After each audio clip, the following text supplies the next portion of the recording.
தமிழகமெங்கும் கிளைகள் கொண்ட அண்ணமால் Institute of Hotel Management and Hospital Management படிப்பில் சேர்வதற்கான அட்மிஷன் நடைபெறுகிறது. கண் தானத்தை வலியுறுத்தி மறைந்த இயக்குனர் பாக்யராஜ் கூறுவது போன்று அறிக்கை வெளியிடப்பட்டுள்ளது. சென்னையில் மாரடைப்பால் காலமான இயக்குனர் பாக்யராஜின் உடல் முழு அரசு மரியாதையுடன் தகனம் செய்யப்பட்டது. முன்னதாக அவரது கண்கள் தானமாய் அளிக்கப்பட்டது. இது தொடர்பாக பாக்யராஜ் கூறுவது போன்று அவரது அலுவலகத்திலிருந்து அறிக்கை வெளியிடப்பட்டுள்ளது. அதில் சந்தோஷத்தில் பெரிய சந்தோஷம் மற்றவர்களை சந்தோஷப்படுத்தி பார்ப்பதுதான் எனவும், அதனால் கண்ணுக்கு கண்ணாகவே மதிக்கும் உங்களின் அன்பான பார்வைக்கு என் கண்களை மட்டும் விட்டுவிட்டு வந்திருக்கிறேன் என்று தெரிவிக்கப்பட்டுள்ளது.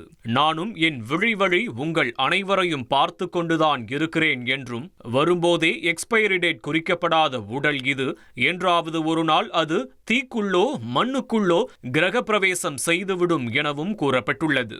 இறுதி யாத்திரையில் அனைவரும் காட்டிய அன்பில், கண்ணீரில், கருணையில் என் ஆத்மா சாந்தியடைந்து விட்டது என்று குறிப்பிட்டுள்ள அந்த அறிக்கையில், நல்ல மனித மாண்புகளில் உயிர்ப்பாயிருப்பேன், அன்புடன் உங்கள் பாக்யராஜ் என தெரிவிக்கப்பட்டுள்ளது. தமிழகமெங்கும் கிளைகள் கொண்ட அண்ணமால் Institute of Hotel Management and Hospital Management படிப்பில் சேர்வதற்கான அட்மிஷன் நடைபெறுகிறது.